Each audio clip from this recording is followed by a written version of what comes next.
Hello, everyone, and welcome to our networking Q&A webinar. Thank you for joining. I'm Laura, and I'm one of the co-founders of Prepped, and I also have with me here networking expert Kelly Hoey with me. So thank you so much, Kelly, for joining today. Today, we'll be talking about networking during the coronavirus outbreak. Before this webinar, we asked all of you to submit your questions to us, and we'll be answering most of them today. Before we begin, it's important for me to acknowledge and really empathize with all of the uncertainty you all are facing. It was, of course, evident in the questions that you sent in. This global pandemic is new to everyone. What we don't know is how long it will last or what the full impact of this will be on the job market and on the economy. But what we do know is that there are small steps that you can take every day to keep your job search moving forward in spite of all of this. And make no mistake, small steps are really what accumulate to great moments. So if you're feeling overwhelmed, Prepped can help you focus on small and actionable tasks. The best way we can do this right now is to control what we can control. So over the coming weeks, Prepped will be bringing you the best of our expertise to support you in every way that we can. And today, of course, we're delighted to bring our friend and expert networking coach, Kelly, here to speak with all of you about virtual networking. Our goal today is to answer your questions and to provide tangible advice so that you can start to tackle some of these new networking challenges that we've seen arise in today's environment. So before we begin with your great questions that you submitted earlier, I do, of course, want to introduce Kelly. So some of you may recognize Kelly from our last networking Q&A webinar in February. Kelly is a networking expert. She's written a book called Build Your Dream Network, and she also hosts her own podcast. Kelly has been widely recognized for her work and has received many titles, including one of 5 women changing the world of VC entrepreneurship by Forbes, one of the 10 most well-connected people in New York City's startup scene by Inc., and one of the 100 most influential global leaders empowering women worldwide by EBW 2020. And Kelly's career story is one of transformation. Transformation through networking. She is originally from Victoria, BC, and went to the University of Victoria for her undergrad degree in political science, then to UBC for her law degree before moving to the East Coast. She continued along her law career path until an opportunity in 2009 encouraged her to stop playing it safe. And I just want to do a sound check with my team. Excuse me one moment. I think what's happening is Siri is checking websites while I speak. Thank you, Siri, but I don't need you right now. Forgive me, everybody. Let me see if I can get this turned off.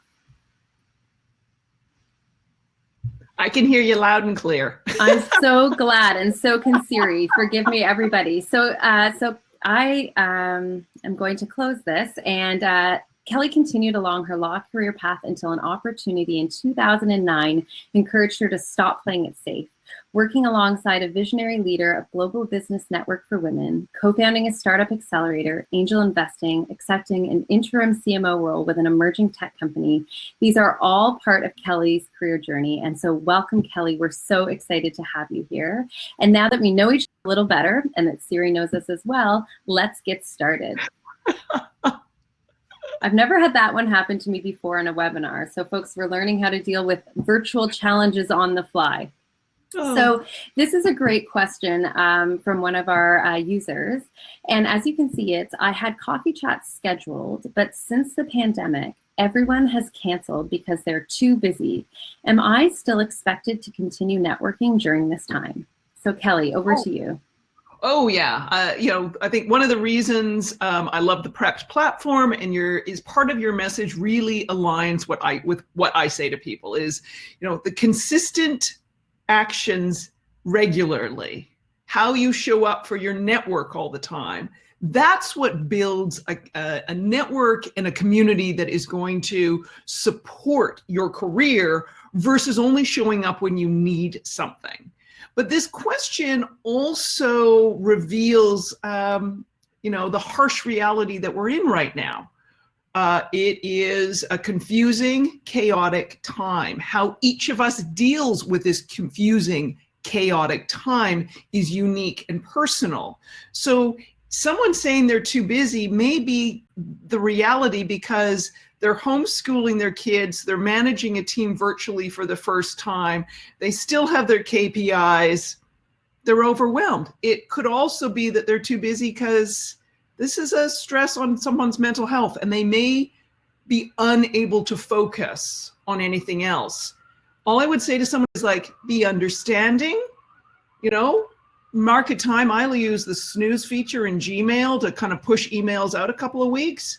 As I like to say to people, learn and master the fine art of sending a communication that doesn't require an answer. Just sort of like, hey, I know you were really busy when I reached out a few weeks ago. I hope things have settled down for you and you'll be back in your office soon. Boom, done. And you still have that contact. Just be really understanding with people. You're anxious, understand they are as well.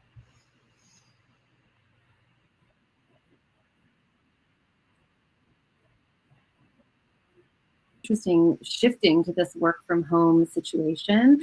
And to your point, it's busy, it's different, and it's taking time to settle in and figure it out. So this idea of being empathetic in every way right now, taking care of each other, and you know, that extends to our professional network. I think that that's a really valuable piece of advice. So thank you. This is another great question, again, from one of you, our users. So thank you so much for sending these in. Are professionals usually open to getting LinkedIn messages, or should I meet them in person first? So really relevant right now, Kelly, as we think about the situation we're in. So over to you to answer this one.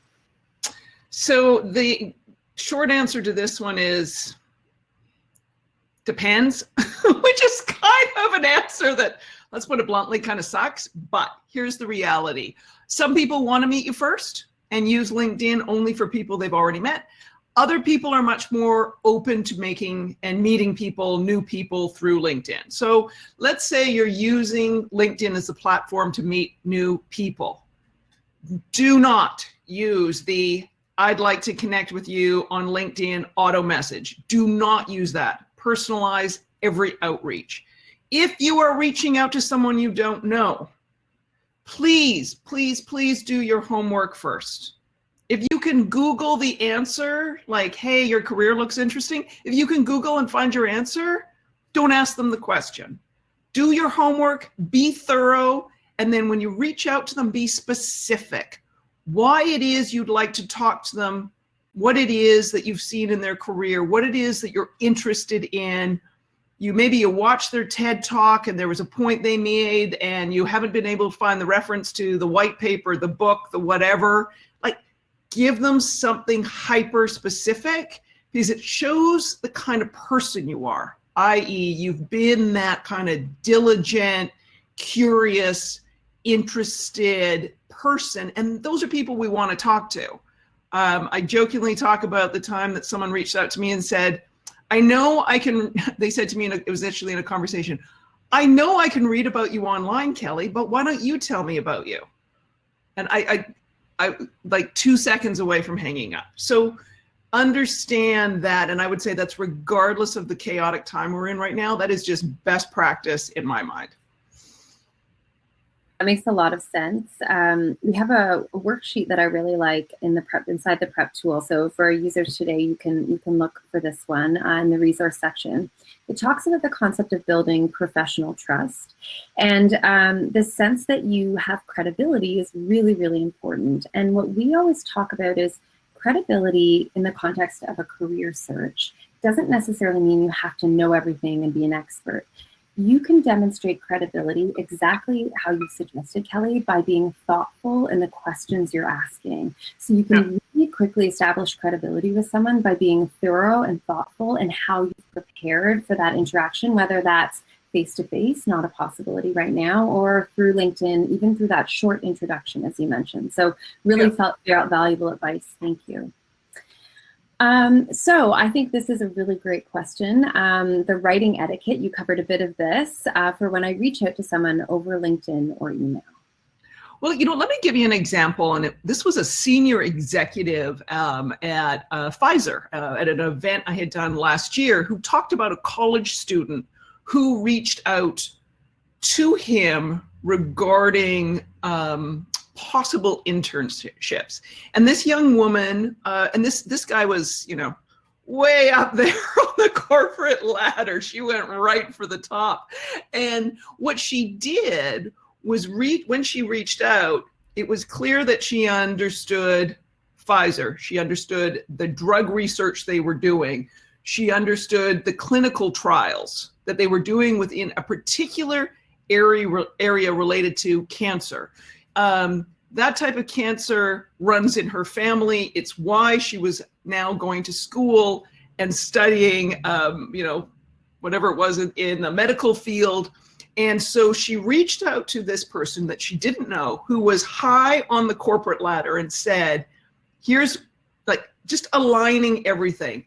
I know what your company's doing. I know you're doing this. This is what I'm studying. This is where I'm studying it. This is why I'm doing it. And on the basis of that, he was like, of course I've got time for you.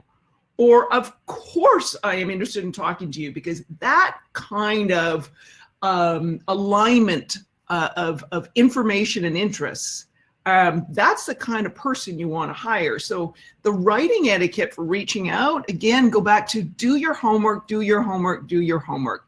There is no cut and paste, one size fits all template. You're unique. Every company's unique.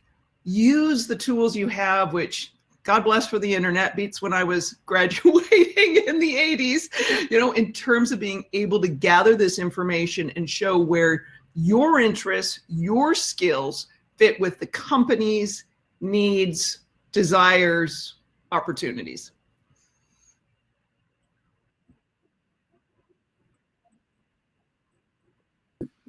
Before they started with Prep, were spending a lot of time just kind of firing the resume off over and over without customizing it. And so this idea that, looking for work and maintaining and growing your professional network, it does take work. It takes thoughtfulness and care. And so it's a really nice theme that I see you're weaving through the answers here today. So thank you, Kelly. That's great advice.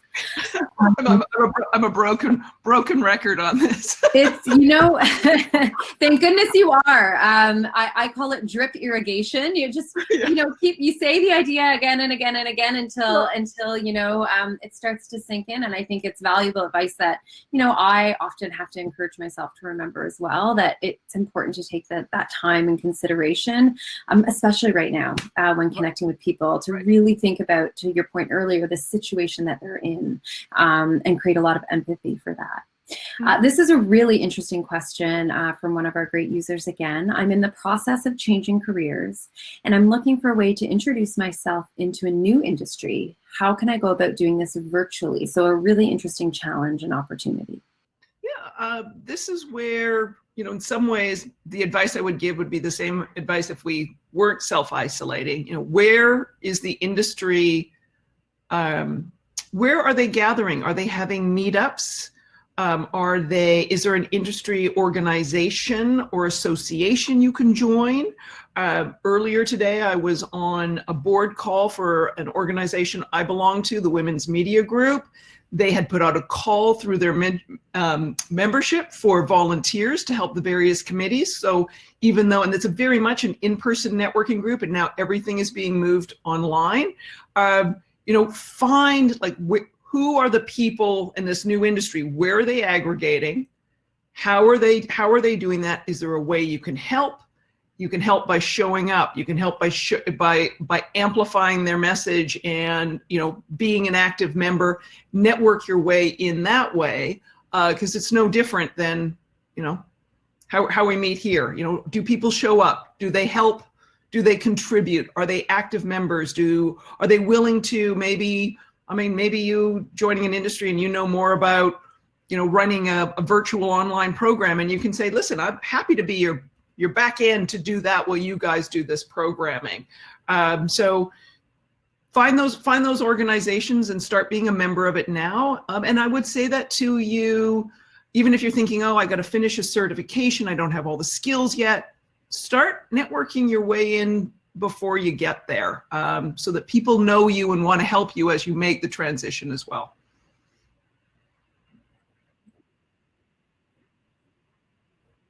And seeking to make contribution as you go through this networking process.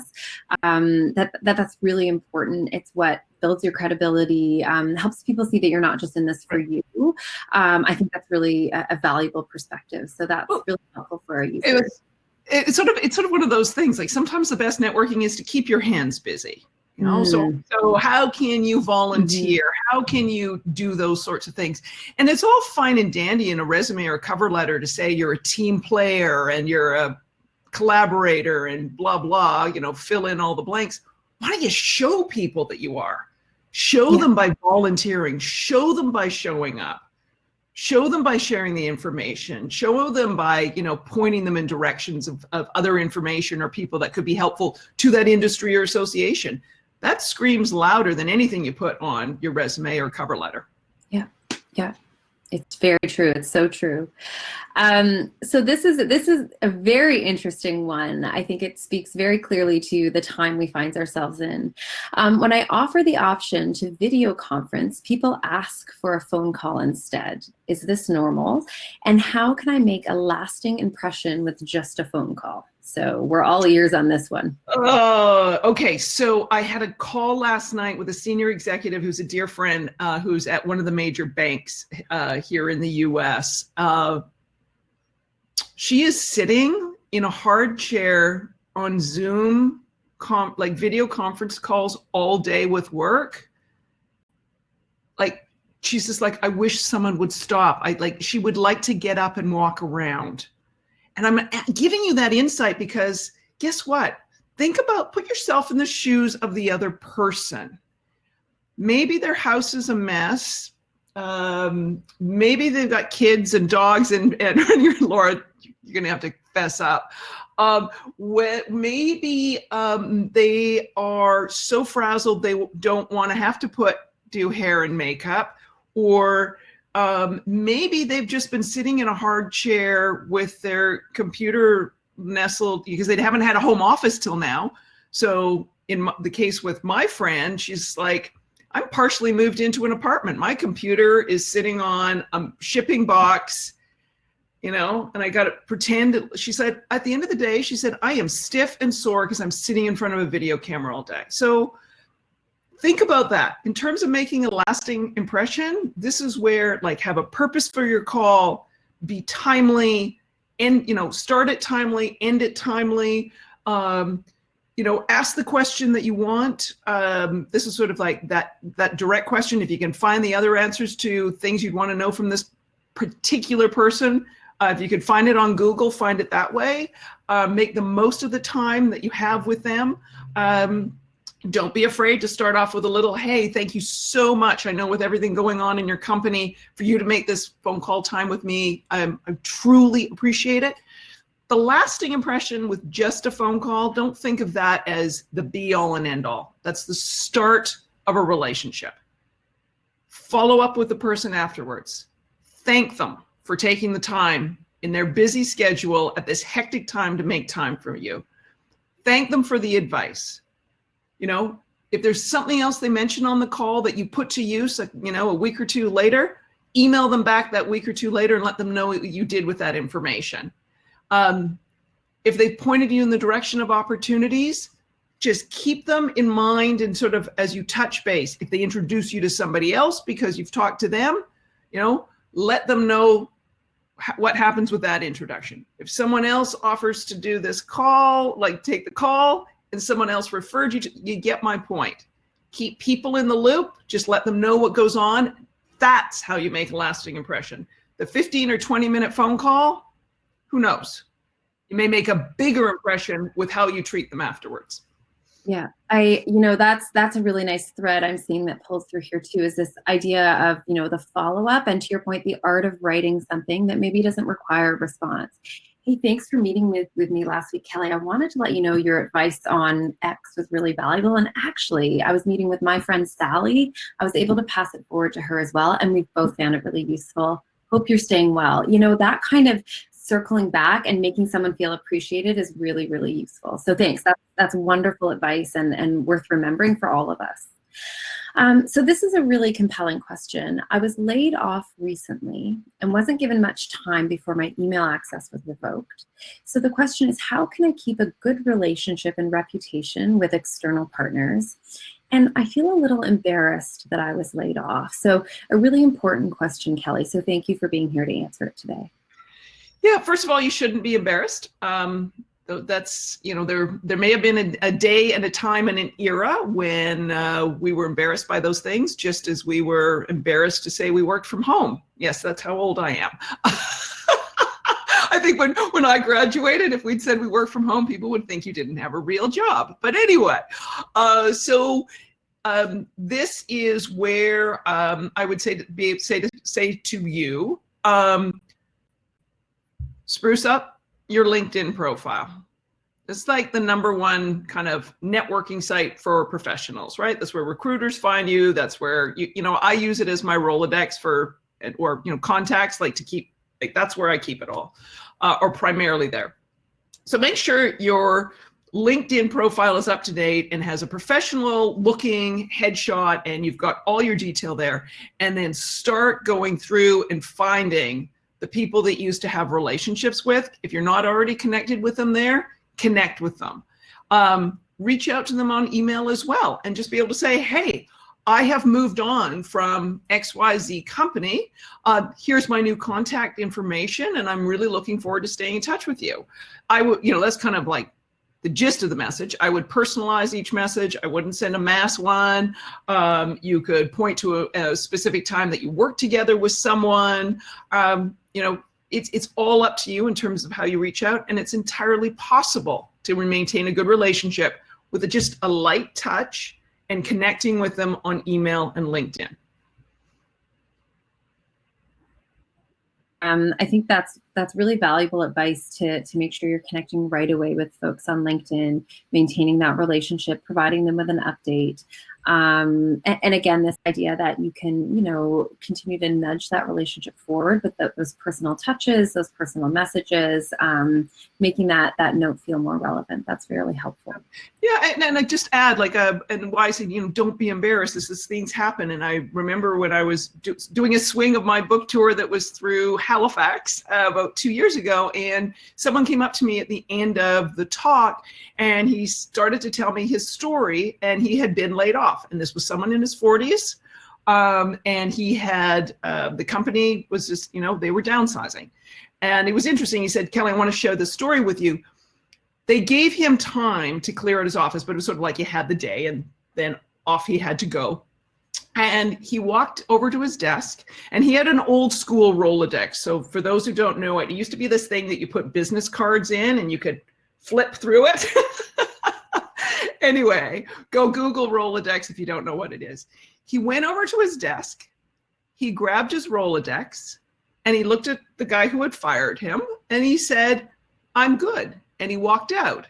And this gentleman said to me at this event, he said, Kelly, I knew if I had my contacts and the reputation I have built over 15 years of doing this kind of work, he said, I'll be fine. I'll land another job. He had no immediate prospects. He didn't know, there wasn't whatever, but he knew if he had his connections. So I want to hammer that home. Right now, the most important thing is, as Laura pointed out, the empathy, the consideration, the little things you do every day so that when you have a time of need, others want to come and help you. An email from a friend and I suppose mentee in my life, someone I'd worked with for several years, and I had always coached and advised her a little in her role, in the role I was in, and I just got a note from her the other day. Hey, checking in, must be really difficult with the kids. How are you holding up? And I can't tell you what it meant to me to hear from her, and just to have her check in like that. And we built such a nice relationship, and it just brought all those nice feelings back. So this idea, yes, of maintaining authentic connection and really caring about the people in your network right now is a really important thing. This sort of flips, I suppose, in some ways, the last question, I think it's a really interesting one from one of our users, very thoughtful. What is the best way to approach employers who have had to lay off employees? It's hard for them as well. Letting people go is a hard job. And I just think this is a really interesting question. So thanks to the user who submitted it. Yeah, so if there's people that you know, maybe it's companies you had interviewed with or just friends who work for those companies, just letting them know it was hard. I'd say, hey, you know, I've been watching the news, and on top of you having to do, you know, XYZ with your personal life, that you also have this stress as well. I hope you're okay, and you know, that you're handling this, personally handling this well. Because those have physical tolls on us. I'm going to say on terms of physical tolls, I think the other thing on the flip side on this question, I'd also say to those of you who are job searching, you know, watch how companies do handle these things. Because I'm going to quote someone I know who's in the restructuring world who had to do a lot of laying off of employees over his entire 30+ years in that field. He said, if the day it doesn't hurt to lay someone off, you need, like, speaking of himself, he said, I need to change jobs. Because you lay someone off and you know they have a family, or, you know, it's trauma.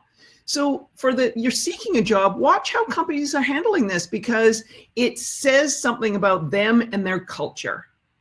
And culture doesn't change overnight. And at some point, you know, any hiring freezes are going to unthaw. And who are the companies, who are the brands that you want to work for because of how they've treated people throughout this crazy, you know, unique worldwide situation that is new to all of us?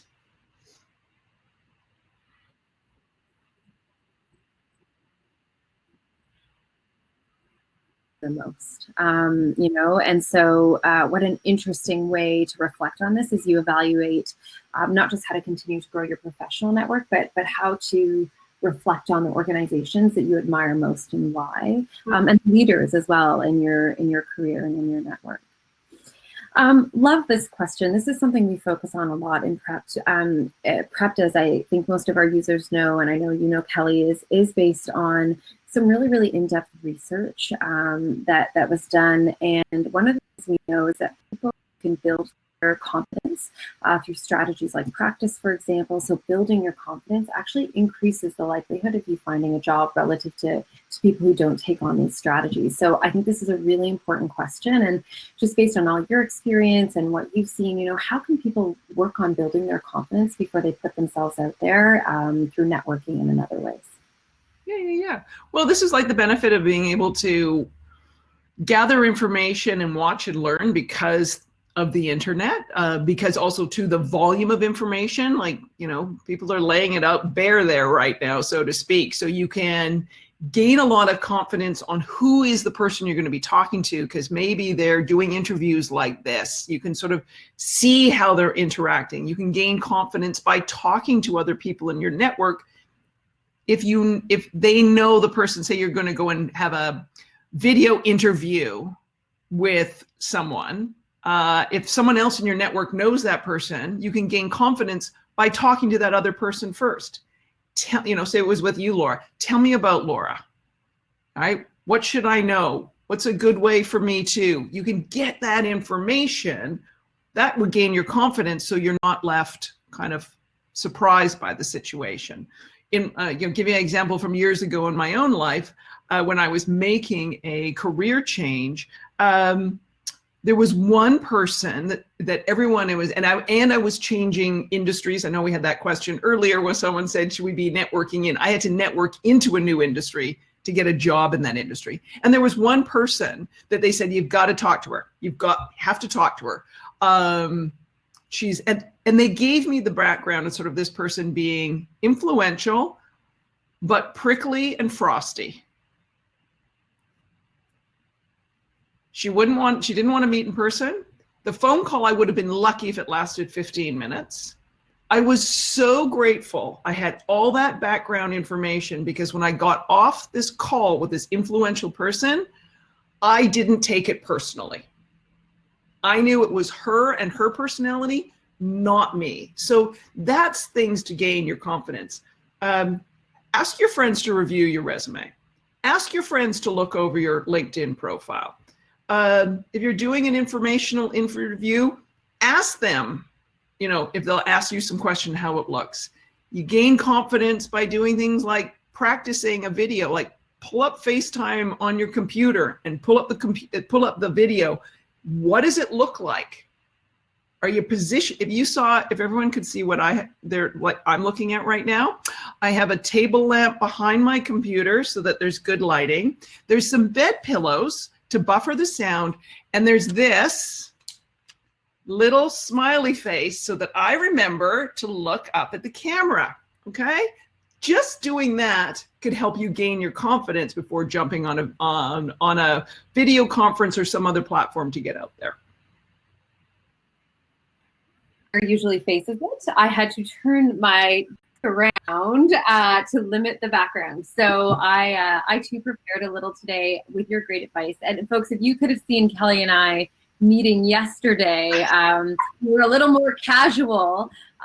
So it's a great point though, to really put a little effort into how you prepare for these moments. It's a great point. Very good. Thank you. I see there's one question on here. What if we want to switch careers, but we don't have an education? Listen, I'm going to find the link to RBC's Future Skills Report. Yes. RBC, between Prepped and that report, they've got you covered. It's a great point. It's a really neat tool. So that's a good idea that we can sort of share that out to sort of help figure out where your skills might best apply in the economy. Great questions coming in. And I know we'll have hopefully some time at the end to take even more. Love this one because it just shows all the right spirit of what, appreciation is trying to accomplish. I was planning on buying coffee for people I have coffee chats with. How can I still offer something of value to show my appreciation for someone giving me their time? We've had a few questions like this. So Kelly, over to you. Oh, yeah. So I think in life, we have three assets. We have our reputation, we have our relationships, and we have time. And time is our non-renewable asset. Respect your time, respect the time of others. And I would say this, whether we can meet in person or not. This question also, in terms of appreciation, there's this old networking notion that if someone does something for you, you have to do the same thing for them. No. We don't need to do that. But you do need to show appreciation, and you do need to thank them in some way. The best way to thank them for their time, honor their time. Follow up afterwards and say thank you for the time you gave me today. I really appreciate it. Your advice was invaluable, or whatever you need to say. Then you do what Laura said earlier. You circle back. You let them know what you did with that advice or guidance. Or you say to them, hey, remember what, I so appreciated that call we had, and I just want to let you know, since we talked, I've done X, Y, Z. That's a value. If you still want to do more, Lord knows something may come up and you'll be able to do that for them. But don't worry about it. Oh my God, what am I going to do for them right now? I can't buy them a cup of coffee. Okay? Cup of coffee is the last thing in terms of an appreciation. I think in my case, like I had an intern from 2012 who just stays in touch. And 4 or 5 years later, she was able to reach out and say, hey, would this be helpful to you? That was lovely. But just the staying in touch and seeking the advice, letting me know what she did with the advice, that's all that mattered.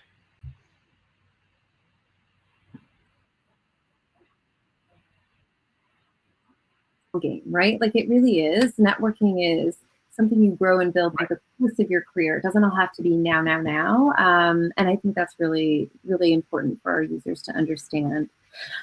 Really interesting because of the context we find ourselves in. We had a few questions of this nature. What jobs can I apply for right now? And of course, Kelly, some of the context to this being there are hiring freezes. There's so much unknown. So our users really curious about how to best think through this question. Well, I think you've hit the nail on the head. Some of this stuff is on pause and, will be defrosted at some point. What else can you do and learn so that when these roles are defrosted, you can hit the ground running, right? Nothing is stopping you right now from advancing your skill set. Nothing is stopping you now from increasing your knowledge in the industry. Nothing is stopping you from building relationships within an industry or an association before you even have the job. And I would be saying that regardless of the coronavirus. I would just say that in general is best practice. There's an exceptional case study in my book that's exactly what this guy did. And that's why he advanced into an opportunity when it finally opened. So first of all, know that, regardless of what your dream job is or dream industry, keep positioning yourself to get there. What jobs can you apply for right now? I mean, kind of look around and where is there, and it may not be your immediate hope or desire, but it might be something that gets you some skills and keeps you busy. Look around and see right now, where people are needing, those kind of services. Golly, I mean, I think there's going to be new industries and new opportunities based on all of this. But, our shipping companies, logistics, are people needing help, digital media, because now, the industries and brands and companies that have always been like, ooh, what's that social media thing? All of a sudden, they all know they need to do this, and their little toe in the water before is expanding. So, kind of look around. Who looks like they're doing more and busy, and where's there an opportunity there? There's obviously some industries it's going to take longer, but there's the best advice I can have. And sort of, I wish I had a crystal ball on this, but I don't. I would be on QVC, I think, if that was the case. Or we would be there selling something. So yeah, kind of look around and say, right, what are the patterns? What's the information, and what does that mean? Yeah, that's really helpful. And there's something there that I want to pick up on in particular, because it is one of the more powerful differentiators in the research that we use in PrEP, and we've seen around increasing your likelihood of finding a job, in this case by up to 6 times. And it's in the concept of being proactive. And that means a few different things, of course. But one of the things that it does mean is being more open-minded or expanding the types of roles or industries or companies that you're open to applying to. And so we know from research, people who time to do this, to really think about where might my skills be applied. What are some opportunities that maybe aren't the perfect thing, but sit just next to it, that may help me build and grow my career towards the perfect thing, the dream job. That people who are open-minded like this are 6 times more likely, and this from a really large study, to get a job. And so I think now more than ever, this idea of being proactive, of trying to expand the options for yourself as much as possible, it's a really good piece of advice. Yeah.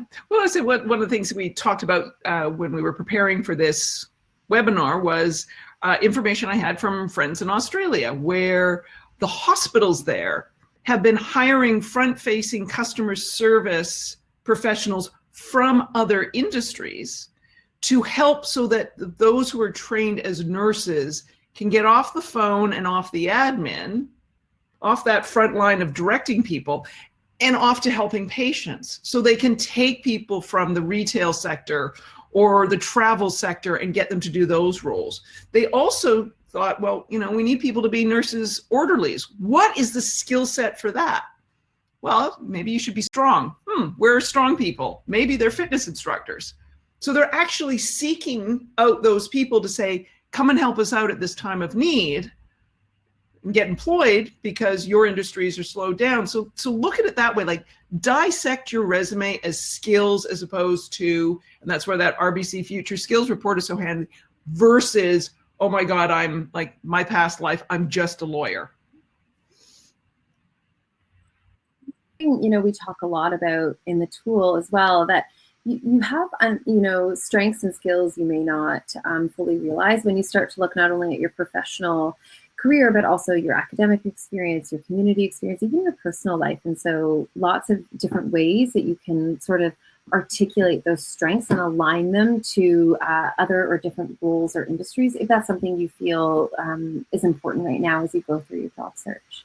So it looks like we do have some time. I'm thrilled to take questions directly from users, and the team, Kelly, is teeing some up for us. And one that they've brought to my attention is about networking internationally. So the question from this user, and thank you to the person who submitted it, is, should I be holding back during this crisis with respect to international networking, or keep going to make the necessary connections? So Kelly, what do you think?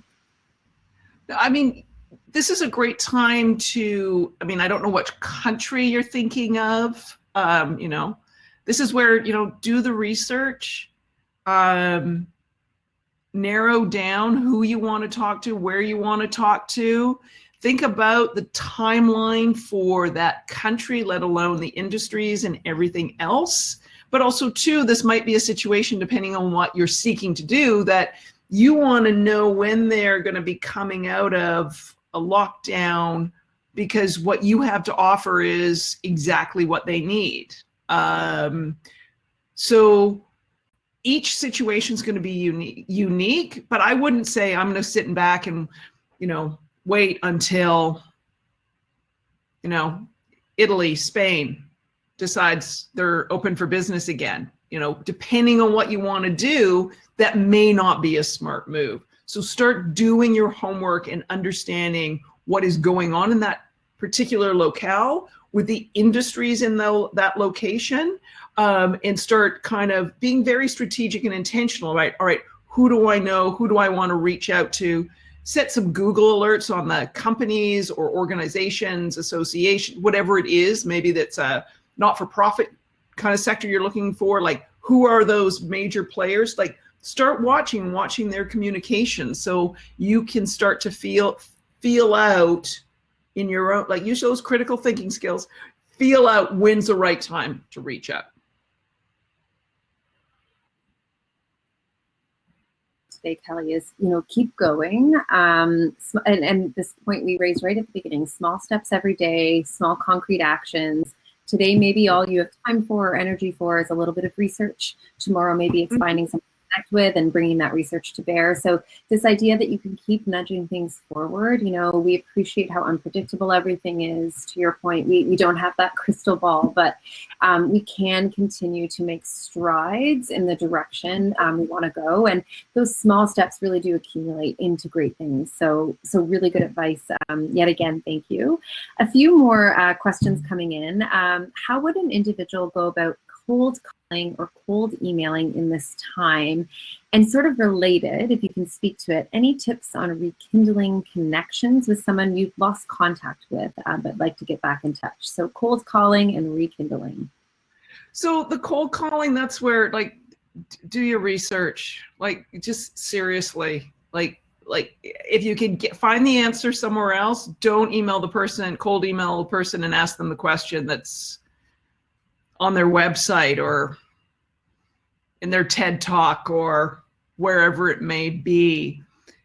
Cold email them with something very that's very focused, that they see that you've done the background, you've built that trust, because they, as Laura talked about earlier, you show that you're trustworthy and show where that intersection is. One of the things I think about, Jessica Peltz, there's another case study in my book. She was job searching at an earlier time where it was post 9/11 in New York, where the job market was terrible. She knew no one. She was seeking jobs, and what she did was, and she was seeking sort of the Mad Men, Madison Avenue kind of jobs. So she got this was back in the day before LinkedIn was robust and the websites were robust that way. She got the industry trade rags and she read them every day. She understood and knew how opportunities for jobs kind of arose in that industry. That's the kind of research and the kind of delving into something all of you can do. And what she did was she would watch, knowing that jobs opened up when a client file, say like Coca-Cola, moved over to a new agency. She knew if that happened, there would be job opportunities. So she read and watched for those. And when she saw them, she would then research the agency. She'd research the person who was taking the new client account over, and she'd reach out. And she would congratulate them on landing landing Coca-Cola, whoever it was. She let them know that, hey, I understand this in your industry. And by the way, here's what I studied. Here's what my internships are. I know you're staffing up. This is what I can do. And at a time when no one was hiring, she had 4 job offers. So that's what you do. That's a great story. I think, again, this idea of being really specific and precise in those connections and how you're showcasing yourself, so that, you're demonstrating that curiosity and that sense of passion for the industry, the person, their company. A really important theme. This next question. Before we go to the next one, so the second part of the question was that reaching out to someone you used to work with. Thank you. So there's studies that actually show that rekindling an old relationship is much easier than starting a new one. With the proviso. Like, were you a jerk like 10 years ago when you last saw the person? I mean, I had that situation recently. Someone who was not one of those colleagues that gave you the warm fuzzies and was there for you, when you needed a hand. They were all about themselves. And we stopped working together probably 2007. Yeah. In my in-mail, in LinkedIn, and I will honestly say I have yet to respond to it because I was like, are you kidding me? And the in-mail on LinkedIn that they sent was all about them. I need this. I need this. Could you talk to me? I need this. I need this. Not, Kelly, I've read your book and I've got a question. Like, not even the littlest thing that way. And so reaching out, if it's been a long time, understand time passes. Before now, we had messy, complicated lives. We have even messier, complicated lives now. It's okay if you had a good relationship with someone before to reach out and say, hey, I'm thinking of you. I've watched XYZ happen in your career. This is what I've been up to, XYZ. And I actually have a question. I know it's a lot to ask at this time, but here's a question I have, and I was hoping you would be able to answer it. And that structure that I just gave you of a way to reach out, another person I used to work with who I hadn't seen in probably 10 years, reached out to me that way, also on LinkedIn. I was ecstatic to get the message because it was someone I had really enjoyed working with, had been there, had been a contributor, had been that team player. Yes, it had been 10 years, but no problem. I happily take the call. Really, important advice about how to effectively reconnect and reestablish those relationships.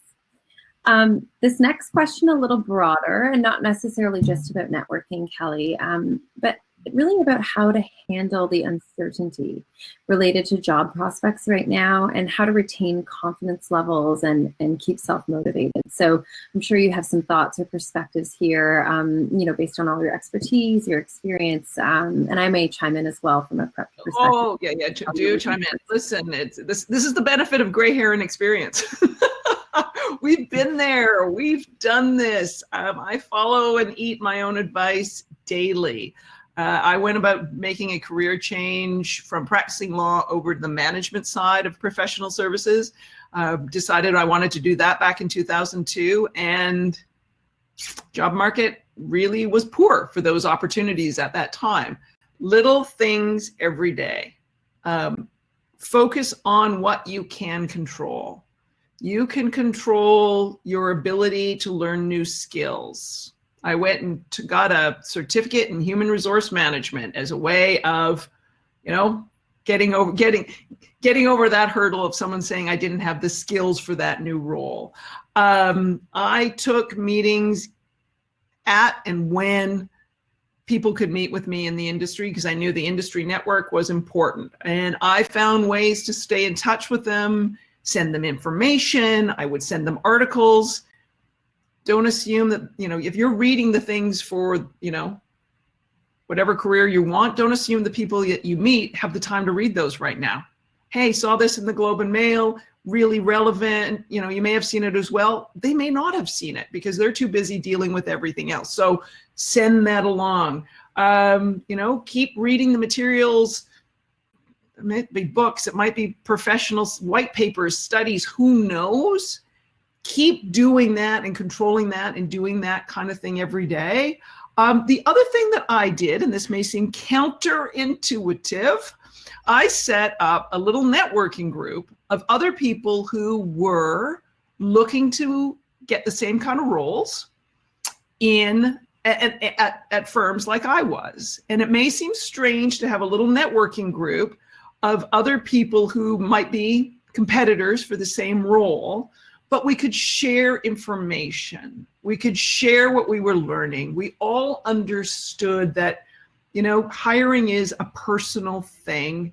And just because someone gets the job that you might have been hoping for too, doesn't mean that the next job's not there. And we really supported each other. And having those like insider kind of information is really vital in job searches to get your name kind of off the spreadsheet and off the online application portal and into someone's hands who has the ability to make a hiring decision. So that's what I would do at this point. Little things, as Laura pointed out right from the little things every day. When Kelly and and thanks to the user who sent this question, and it's a really important one. When we were chatting yesterday, I started asking her about a book I'd read recently that I really liked. It was called Atomic Habits, and a line in there really stuck with me. And what it said was, we do not rise to the level of our goals, but we sink to the level of our habits. And so what this book was really trying to help its readers understand, and it applies so well to job search, is that people who achieve amazing things, you may think that that's because they set an amazing goal and they just worked really hard, maybe harder than anyone else. But what this book really proves and what unfolds is that it's actually that they made it easy for themselves to keep motivated and keep going every day by keeping the tasks small and doable. I don't want to eat so many snacks after dinner. Instead of, making the goal, stop eating candy, just put the kettle on. Once you have your tea, maybe you're okay with just your tea. Make it a small, manageable thing. So in the context of job search, we talked about this a bit earlier. Maybe today it's just research a company. Maybe you don't have you're too nervous to put yourself out there to send an email today. That's okay. Research a company today. Read an industry article today. So one small thing a day, at least, to keep you motivated, keep you going. And then, putting a pin in that. Very end of the day, we've talked so much today about having empathy for the situation everyone is in. Have empathy for yourself too. To our users, to the prep community, have empathy for yourself. This feels hard because it's hard. It feels strange because it's strange. It feels overwhelming because it's overwhelming. And so it's okay if you just need a break. If you need to take a break for a day, that's okay too. And then just, jump back on the horse the next day, take that next small step. So, hopefully that helps a little to the user who asked that question, and just know that please. It was add one thing. I mean, I often think sometimes with a job search, and now I'm going to cough, is, someone will say to you, well, how many resumes did you send out today? Quell that urge to do that. The one little thing is, Laura pointed out, do the research, polish up your profile.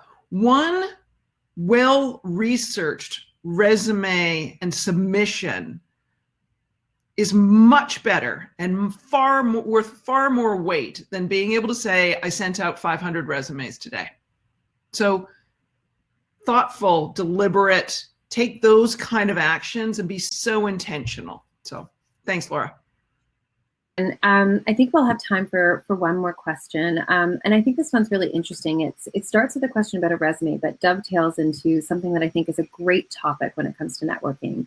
So this individual's fearful that their resume isn't strong, and that it'll be even harder to get hired as they lift out of this situation.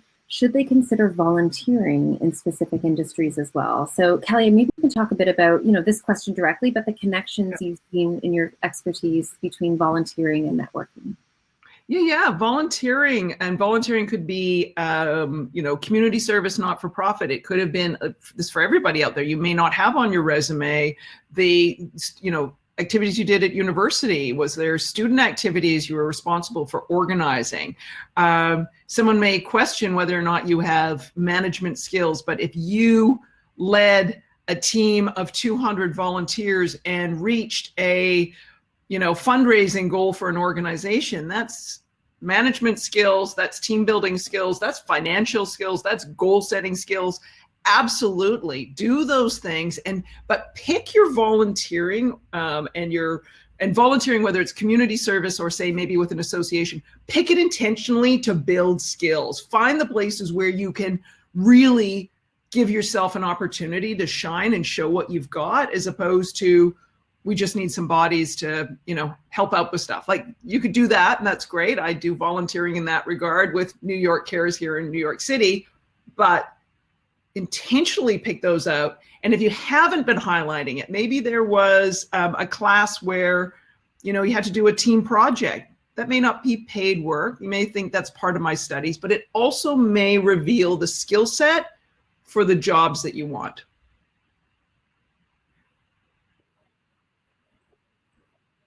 We had so many great questions today, so thank you, everyone. We are starting to get close to the end of our time, so I do want to make sure I have some time to say thank you, Kelly, so much for your time, and thank you so much to everyone for tuning in. We didn't get to all of our users' questions, but I hope you still found it useful. And if we missed your question, feel free to message us on Prepped, and we're happy to answer them. So, jump onto Prepped, send us a note, send us an email, or throw it in our chat, and we're going to be happy to help you answer that question. And just as we wrap and close in our final few minutes, Kelly, I just wanted to kind of open it for you to leave any parting thoughts with the Prepped community today. Listen, I want to thank you, Prepped, RBC Ventures, for having this platform and having these tools. This is one of those situations where I'd say to you right now, to everyone who's still watching, you all have access to the same opportunities and tools in terms of finessing your resume, sprucing up your skills. Use them. Use them, use them, use them. Just saying, yeah, go on the Prep platform. Well, that's fine. Are you using this robust platform to its fullest? Do that. Do that. Take advantage of this. And I would say that with your LinkedIn profile and everything else, like, do it. It'll help you immensely. And again, thank you, RBC Ventures and Prepped, for having me back again. I'm big fans of what you guys are doing, and if it's helpful to come back again, now that we figured out all this technology, you know where to find me. I'd be delighted. Well, thank you so much. And to our amazing users, all of you out there, hundreds and hundreds of you listening, thank you so much. We're going to post a summary of the session. We're so thrilled you sent in all those amazing questions.